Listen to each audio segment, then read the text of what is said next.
Bonsoir tout le monde, j'espère que vous allez bien. Quant à moi, à l'heure où je vous parle, je vais très bien. Moi, je m'appelle Nazer Manga, je suis ingénieur en génie civil. Sans plus tarder, pour la vidéo d'aujourd'hui, je vais vous parler de la palette des modifications sur le logiciel AutoCAD. La palette des modifications, elle regorge 12 commandes ou bien 12 icônes.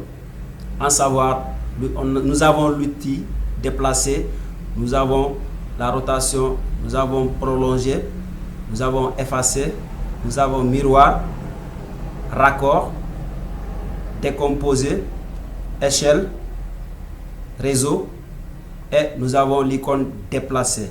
Tous ces icônes là, on va les utiliser, on va mettre ça en pratique.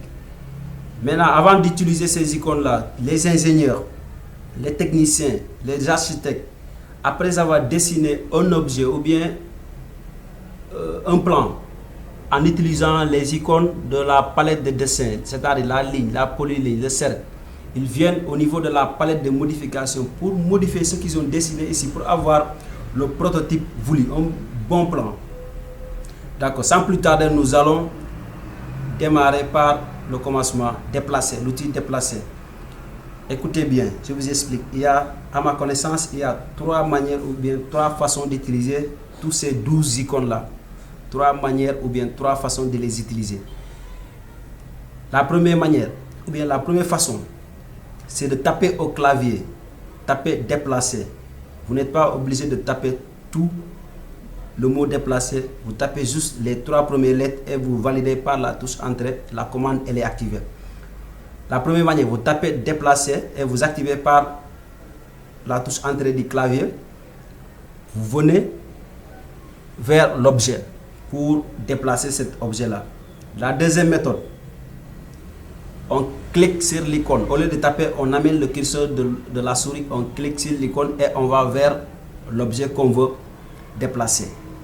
La troisième manière, on quitte de l'objet qu'on veut déplacer, on sélectionne l'objet d'abord et on va cliquer sur l'icône. Ça, c'est la troisième méthode. Mais ne vous en faites, je ne pense pas que vous m'avez compris. Je reprends les pédagogies. Je dis, il y a 3 manières. 3 manières d'utiliser ces icônes. Soit on tape au clavier le nom de l'icône et on va vers l'objet. Soit on clique directement sur l'icône, on va vers l'objet. Ou bien on quitte de l'objet vers l'icône. C'est tout. Sans plus tarder, nous allons commencer par l'icône déplacer. On va utiliser un objet de mon dessin. De passage, ça c'est un plan que je suis en train de faire. Un plan de 150 mètres carrés. Un plan en cours, c'est pas fini. Voilà. Bref, c'est pas le but de l'objet, de la vidéo. Prenons cet objet-là, la chaise anglaise là. On va travailler sur ça. Elle est là. Pour déplacer cette chaise, on est sur déplacer d'abord. On commence par déplacer. Pour déplacer cette chaise, on a 3 méthodes, comme je vous l'avais expliqué précédemment. Soit je tape déplacer au clavier et je viens valider avec la touche entrée. Dès que je valide, le curseur change. Maintenant, je clique là où je veux. Je déplace mon objet. Mon objet, je peux le déplacer dans le sens des X ou bien dans le sens des Y. Si vous regardez bien, je ne peux pas le déplacer dans un angle ou bien dans les autres côtés. On le déplace dans un repère orthonomé. Orthonomé dans le côté Y ou bien dans le côté X. Comme ça. Maintenant, cet objet qui a été bloqué, l'icône de l'orthogonalité, de passage ici, les icônes que vous voyez ici là, si c'est bleu, c'est que c'est activé. Mais si c'est blanc ou bien gris, c'est que c'est désactivé. Si je désactive ça, je peux manier la chaise anglaise comme je veux. Je peux le déplacer, je le mets de gauche, droite, de haut, dans un angle que je veux. D'accord. Mais maintenant, nous, pour notre exemple, on va l'activer. Dès qu'on l'active, on pourra le déplacer vers la gauche ou bien vers la droite, du haut ou bien vers le bas. Maintenant, pour déplacer, on peut spécifier une distance de déplacement. Une distance de déplacement. Je veux déplacer cette chaise anglaise du point A à un point B. Je peux entrer une distance de déplacement. Si je veux le déplacer de 3 mètres, je tape 3 au clavier, entrer. Ça quitte, ça a été là, ça quitte de là à là. Est-ce que vous m'avez compris? C'est ça. Maintenant, après avoir expliqué l'outil déplacé, on va sur rotation. Rotation, c'est la même chose que je vous ai expliqué. Je vous ai dit qu'il y a 3 méthodes d'utiliser. Maintenant, nous, c'est à vous d'incrémenter toutes ces 3 méthodes-là et tu verras la méthode qui est plus rapide ou bien que tu es plus à l'aise avec ça, tu utilises ça. Moi qui vous parle, j'utilise tout de manière spontanée. Pour décaler, je peux utiliser la première méthode. Pour la rotation, je peux utiliser la deuxième méthode. Ça vient automatiquement. C'est au fur et à mesure que tu utilises le logiciel que tu pourras utiliser ces icônes-là automatiquement. D'accord, allons-y sur la rotation. D'abord, on clique rotation, on vient spécifier l'objet qu'on veut roter, entrer. La rotation, elle est là. Comme je l'avais expliqué précédemment, si l'icône là est bloquée, maintenant tu peux roter ta chaise là dans le sens des Y ou bien dans le sens des X. Comme ça. Dès que, si tu veux le roter dans ce sens là, tu cliques, elle est fixe. Elle est là, elle est bien placée. Maintenant, si tu veux le roter dans l'autre sens, tu viens jusqu'à ce que la chaise prenne la position voulue, tu cliques. C'est déjà fait. Maintenant, nous revenons un peu en arrière. Maintenant, on ne veut pas le roter dans le sens Y ou bien dans le sens X. On veut le roter par rapport à un angle.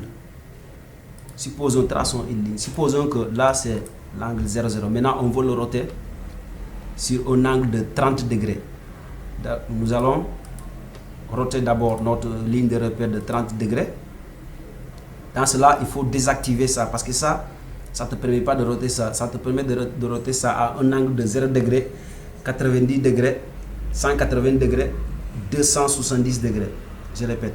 Si tu es bloqué, si tu as bloqué l'orthogonalité, ça te permet de roter ça dans un angle de 0 degré, 90 degrés, 180 degrés, 270 degrés.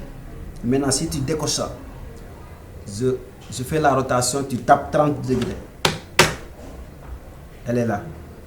Maintenant, nous allons roter notre chaise pour voir si elle va être, le milieu de la chaise va être automatiquement aligné avec la ligne pour voir.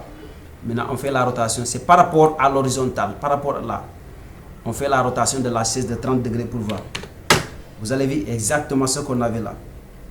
La ligne, elle est rotée de 30 degrés. La chaise, elle est rotée de 30 degrés. C'est la même chose. C'est ça. Maintenant, on attaque l'icône prolongée. L'icône prolongée, on va copier un élément de mon dessin pour mieux expliquer cette icône.